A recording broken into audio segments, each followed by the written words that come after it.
ನಮ್ಮ ಪಕ್ಷ ಹೈಕಮಾಂಡ್ ಗಟ್ಟಿಯಾಗಿದೆ ಅಂತಾರೆ ಶಿವರಾಜ್ ತಂಗಡಗಿ. ಕೊಪ್ಪಳದಲ್ಲಿ ಹೇಳಿದ್ದಾರೆ ಶಿವರಾಜ್, ಮಂತ್ರಿಯಾಗಿ ನಿಮ್ಮ ಕೆಲಸವನ್ನು ನೀವು ಮಾಡಿ, ಸರಿಯಾಗಿ ಮಾಡಿ ಅಂತ ಹೇಳಿದೆ, ಅದನ್ನು ನಾವು ಮಾಡ್ತಾ ಇದ್ದೀವಿ. ತೀರ್ಮಾನಗಳೇನೇ ಇದ್ರು ನಮ್ದಲ್ಲ, ಅದು ಹೈಕಮಾಂಡ್ ತೀರ್ಮಾನ. ನಾನು ಪಕ್ಷದ ಶಿಸ್ತಿನ ಸಿಪಾಯಿ, ನಾನು ಹಾಗೆ ನನ್ನ ವೈಯಕ್ತಿಕ ಅಭಿಪ್ರಾಯಗಳನ್ನು ಹೇಳಬಾರ್ದು, ಹೇಳಲ್ಲ ಅಂತಾರೆ ಶಿವರಾಜ್.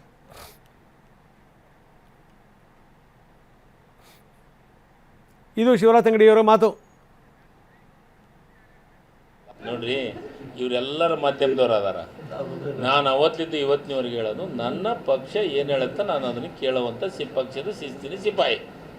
ಆಮೇಲೆ ಸಿದ್ದರಾಮಯ್ಯವ್ರಿಗೆ ಅಧಿಕಾರ ಕೊಡುವಂಥದ್ದು, ಡಿ ಕೆ ಶಿವಕುಮಾರ್ಗೆ ಅಧಿಕಾರ ಕೊಡುವಂಥದ್ದು ದೊಡ್ಡವ ನಾನಲ್ಲ. ರಾಯರೆಡ್ಡಿ ಸಾಹೇಬ್ರಿಗೆ ಹೇಳಿದಂಥ ಮಾತಿಗೆ ಕೌಂಟರ್ ಕೊಡೋಷ್ಟು ನಾನು ದೊಡ್ಡವನಲ್ಲ.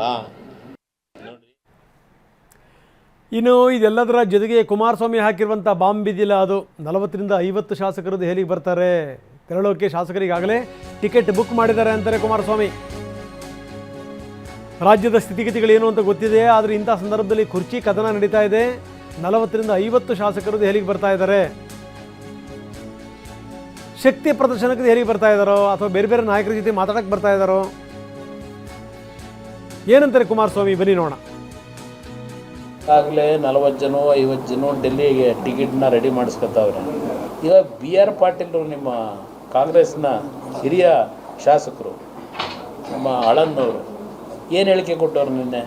₹1 ಇಲ್ಲ, ಕುಡಿಯೋ ನೀರಿನ ಸಮಸ್ಯೆಗಳಿಗೆ ಬಗೆಹರಿಸಲಿಕ್ಕೆ PDOಗಳು ನಮ್ಮ ಕೈಗೆ ಸಿಗ್ತಾ ಇಲ್ಲ ಅಂತ ಹೇಳ್ತಾರೆ.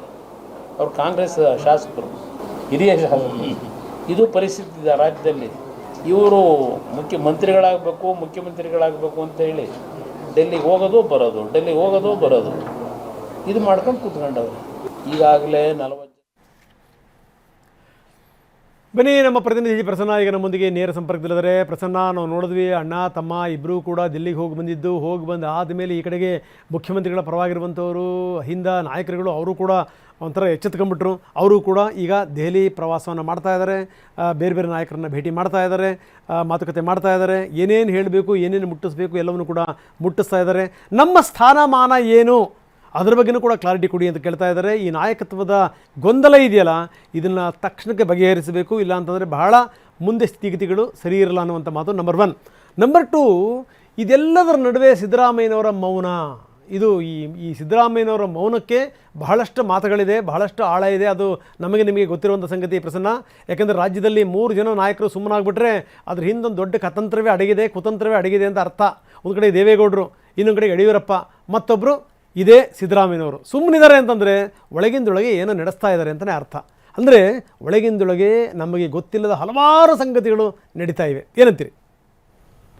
ಹೌದು ರಂಗನಾಥ್, ಕಾಂಗ್ರೆಸ್ ನಾಯಕರನ್ನ ಕಾಡ್ತಾ ಇರುವಂತಹ ಆತಂಕ ಒಂದೆರಡಲ್ಲ, ಒಂದು ರೀತಿಯಲ್ಲಿ ಕಾಂಗ್ರೆಸ್ ಅಯೋಮಯವಾದಂತಹ ಪರಿಸ್ಥಿತಿಯಲ್ಲಿದೆ. ಇವತ್ತು ಪರಮೇಶ್ವರ್ ಅವರಿಂದ ಹಿಡಿದು ಸಣ್ಣ ಕಾರ್ಯಕರ್ತನ ತನಕವೂ ಕೂಡ ಮುಂದೆ ಮೇ ತಿಂಗಳಲ್ಲಿ ಏನು ಬದಲಾವಣೆ ಆಗುತ್ತೆ ಅನ್ನೋ ಒಂದು ಸ್ಪಷ್ಟತೆ ಖಂಡಿತವಾಗಿಯೂ ಕೂಡ ಇಲ್ಲ. ಇದೇ ಕಾರಣಕ್ಕೋಸ್ಕರ ಅವರವರ ರಕ್ಷಣೆ ಅವರವರದೇ ಹೊಣೆ ಅನ್ನುವಂತಹ ಲೆಕ್ಕಾಚಾರಕ್ಕೆ ಕಾಂಗ್ರೆಸ್ನ ನಾಯಕರು ಬಂದಿದ್ದಾರೆ.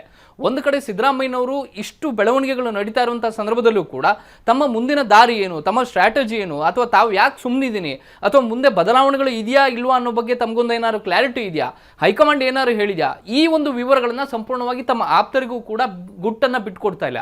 ಇದು ಸಹಜವಾಗಿ ಅಹಿಂದ ಸಚಿವರನ್ನ ಒಂದು ರೀತಿಯ ಆತಂಕಕ್ಕೆ ದೂಡಿದೆ.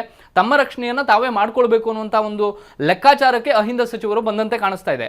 ಮುಖ್ಯಮಂತ್ರಿಗಳ ಸಭೆಯಲ್ಲೂ ಕೂಡ ಇದನ್ನ ಅವರಿಗೆ ಕನ್ವಿನ್ಸ್ ಮಾಡುವಂತ ಎಲ್ಲ ಪ್ರಯತ್ನಗಳನ್ನ ಅಹಿಂದ ಸಚಿವರು ಮಾಡಿದ್ದಾರೆ. ಅಂದ್ರೆ ಕಾಂಗ್ರೆಸ್ನ ವಸ್ತುಸ್ಥಿತಿ ಏನಿದೆ, ಶಾಸಕರ ಬಲಾಬಲದ ಪ್ರಶ್ನೆ ಬಂದ್ರೆ ಮುಂಚೆ ಇದ್ದಷ್ಟೇ ಬಲಾಬಲ ಸಿದ್ದರಾಮಯ್ಯನವರಿಗೆ ಇದೆಯಾ ಇಲ್ವಾ, ಈ ಎಲ್ಲ ವಿವರಗಳನ್ನು ಕೂಡ ಅವರ ಗಮನಕ್ಕೆ ತಂದಿದ್ದಾರೆ. ಆದ್ರೆ ಸಿದ್ದರಾಮಯ್ಯನವರು ಮಾತ್ರ ಆ ಸಭೆಯಲ್ಲೂ ಕೂಡ ಗುಟ್ಟನ್ನ ಬಿಟ್ಕೊಟ್ಟಿಲ್ಲ.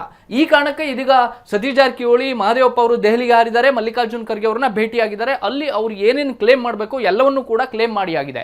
ಡಿ ಕೆ ಶಿವಕುಮಾರ್ ಅವರು ಮಾಡ್ತಾ ಇರುವಂತಹ ರಾಜಕಾರಣ ಒಂದು ಕಡೆ ಆದ್ರೆ, ಉಳಿದಂತ ಅಹಿಂದ ನಾಯಕರು ಮತ್ತು ಹಿರಿಯ ನಾಯಕರು ಅಂತ ಕರೆಸ್ಕೊಂಡಿದ್ದಾರೆ ಅವರೆಲ್ಲರೂ ಕೂಡ ಮಾಡ್ತಾ ಇರುವಂತಹ ರಾಜಕಾರಣ ಇನ್ನೊಂದು ಕಡೆ ಇದೆ. ಯಾಕೆಂದ್ರೆ ಮುಂದಿನ ದಿನಗಳಲ್ಲಿ ಬದಲಾವಣೆ ಇದೆ ಅನ್ನೋದಾದ್ರೆ ಈ ನಾಯಕರ ಅಸ್ತಿತ್ವಕ್ಕೆ ಹೊಡೆತ ನೀಡಲಾಗುತ್ತೆ ಅನ್ನುವಂತಹ ಆತಂಕ ಸಹಜವಾಗಿ ಎಲ್ಲರನ್ನ ಕಾಡ್ತಾ ಇದೆ. ಇವರ ಪ್ಲೇಸ್ಮೆಂಟಲ್ಲಿ ಅಹಿಂದ ಸಚಿವರಿಗೆ ಯಾವ ಜವಾಬ್ದಾರಿ ನೀಡಲಾಗುತ್ತೆ? ಸತೀಶ್ ಜಾರಕಿಹೊಳಿ ಒಂದು ಜಾಣತನದ ರಾಜಕಾರಣವನ್ನು ಮಾಡ್ತಾರೆ, ಅವರು ಕೆಪಿಸಿ ಅಧ್ಯಕ್ಷರಾಗಬಹುದು. ಉಳಿದಂತಹ ಅಹಿಂದ ಸಚಿವರ ಸ್ಥಾನಮಾನಗಳೇನು, ಅವರ ಪ್ಲೇಸ್ಮೆಂಟಲ್ಲಿ ಅವರ ಜವಾಬ್ದಾರಿಗಳನ್ನು ಕೇವಲ ಇನ್ನು ಒಂದೆರಡು ವರ್ಷದ ರಾಜಕಾರಣ ಅಲ್ಲ, ಸಿದ್ದರಾಮಯ್ಯನವ್ರನ್ನ ಹೊರತುಪಡಿಸಿದ್ರೆ ಮುಂದಿನ 10 ವರ್ಷದ ರಾಜಕಾರಣವನ್ನ ಇವರೆಲ್ಲರೂ ಕೂಡ ಯೋಚನೆ ಮಾಡಬೇಕಾಗುತ್ತೆ. ಈ ಕಾರಣಕ್ಕೋಸ್ಕರ ಈಗ ಎಲ್ಲರೂ ಕೂಡ ತಮ್ಮ ತಮ್ಮ ಲೆಕ್ಕಾಚಾರಗಳನ್ನ ಅಳವಡಿಸೋದಕ್ಕೆ ಹೊರಟಿದ್ದಾರೆ, ಅದನ್ನ ಇಂಪ್ಲಿಮೆಂಟ್ ಮಾಡೋದಕ್ಕೆ ಹೊರಟಂತೆ ಕಾಣಿಸ್ತಾ ಇದೆ ರಂಗನಾಥ್. ಎಸ್, ಧನ್ಯವಾದ ತಮ್ಮೆಲ್ಲ ಮಾಹಿತಿಗೆ ಪ್ರಸನ್ನ.